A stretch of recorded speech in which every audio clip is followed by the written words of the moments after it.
ఆ నియోజకవర్గంలో కొత్త ప్రభుత్వం ఏర్పడి సుమారు 18 నెలలు కావస్తోంది. అయినా అక్కడి రాజకీయాలు ఇంకా వాడివేడిగా సాగుతున్నాయా? తాజా ఎమ్మెల్యే మాజీ మంత్రి సై అంటే సై అని సవాలు విసురుకుంటున్నారు. భూ ఆక్రమణలపై బహిరంగ చర్చకు సిద్ధమా అంటూ ఆ నేతలు తొడలు కొడుతున్నారా?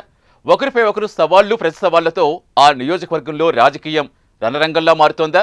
ఇరు నేతల మధ్య కత్తులు దూసుకుంటున్న నియోజకవర్గం ఏది? ఇంతకీ ఆ నేతలెవరో ఈరోజు తెరచాటు రాజకీయాల్లో తెలుసుకుందాం.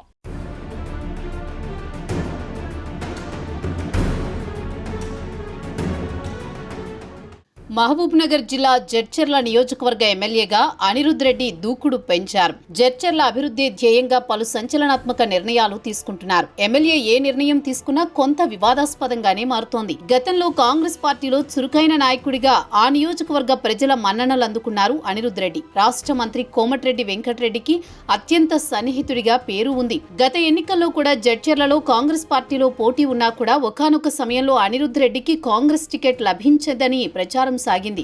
అయితే చివరకు కోమటిరెడ్డి వెంకటరెడ్డి అండదండలతో అనిరుద్ రెడ్డి టికెట్ సాధించుకున్నారు. టికెట్ సాధించుకోవడంతో పాటు జడ్చర్ల నియోజకవర్గంలో బంపర్ మెజారిటీతో గెలుపొందారు.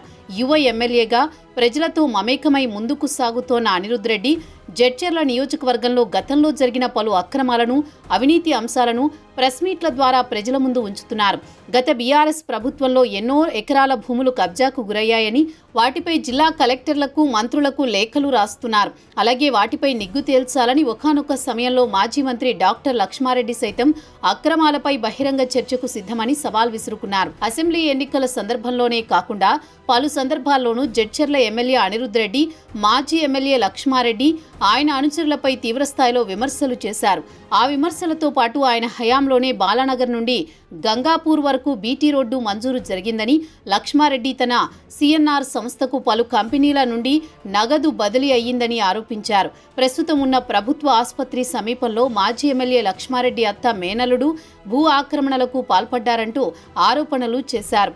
ఇటీవల లక్ష్మారెడ్డి మీడియా సమావేశం ఏర్పాటు చేసి సిఎన్ఆర్ సంస్థకు ఏ కంపెనీ నుండి డబ్బులు ట్రాన్స్ఫర్ అయ్యాయని నిరూపించిన బాలానగర్ నుండి గంగాపూర్ వరకు మంజూరైన బీటీ రోడ్డును ప్రస్తుత ఎమ్మెల్యే అనిరుద్ రెడ్డి మంజూరు చేసినట్లు నిరూపిస్తే దేనికైనా సిద్ధం, మీరు సిద్ధమా అంటూ ఎమ్మెల్యేపై సవాల్ విసిరారు మాజీ మంత్రి లక్ష్మారెడ్డి.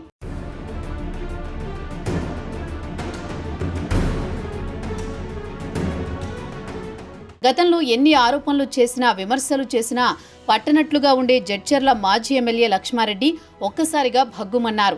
ఎన్నికల సమయాలలోనూ ఇతర సందర్భాల్లోనూ మాజీ ఎమ్మెల్యే లక్ష్మారెడ్డి స్పందించలేదు.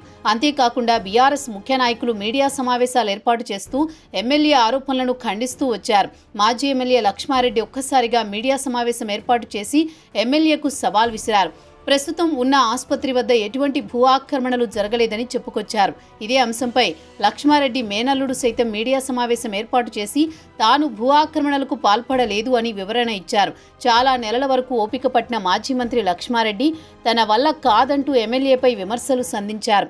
బీఆర్ఎస్ హయాంలో ఒక్క గజం భూమి కూడా ఆక్రమణలకు పాల్పడలేదని నిరూపిస్తే దేనికైనా సిద్ధమన్నారు. కానీ ఎమ్మెల్యే మాత్రం తాను నీతిమంతుడు, బుద్ధిమంతుడు అని ప్రగల్భాలు పలుకుతున్నారని మండిపడ్డారు. ఎవరు ఎలాంటి వారో ప్రజలే చెబుతారని మాజీ మంత్రి ఘాటుగా స్పందించారు. ఎన్నికలకు ముందు ఎమ్మెల్యే ప్రజలను నమ్మించడానికి తమపై విష ప్రచారాలు చేశారని, నియోజకవర్గంలో ఎక్కడ అవినీతి జరిగితే అక్కడ తాను ఉంటానని బహిరంగ సవాల్ విసిరిన ఎమ్మెల్యే ప్రస్తుతం నియోజకవర్గంలో ఎక్కడ చూసినా అవినీతి తాండవిస్తోందని ఆరోపించారు. తాము కబ్జా చేసినట్టుగా చెబుతోన్న భూదాన్ భూములు, నల్లకుంట చెరువులపై బహిరంగ చర్చకు సిద్ధమని సవాల్ విసిరారు మాజీ మంత్రి. అధికారులను బెదిరించడం, పనులు చేయించుకోవడం ఎమ్మెల్యే నైజంగా మారిందని ఆరోపించారు. నియోజకవర్గంలో ఇసుక అవినీతికి ఎమ్మెల్యే ప్రమేయం లేదా అని ప్రశ్నించారు. ఇప్పటికే సవాళ్లతో రాజకీయ అలజడి రేపిన ఇద్దరు మాజీ మరియు తాజా ఎమ్మెల్యేల మధ్య వైరం మరింత పెరిగే అవకాశం ఉండడం, వీరి మీడియా సమావేశాలతో జడ్చర్ల రాజకీయాల్లో ఒక్కసారిగా వేడి పుట్టింది. లక్ష్మారెడ్డి విసిరిన సవాళ్లను ఎమ్మెల్యే అనిరుద్ రెడ్డి స్వీకరించి ఆధారాలతో మీడియాకు వెల్లడిస్తారా, లేక ఇతర అంశాలను వివరిస్తారా అన్నది ఆసక్తికరంగా మారింది.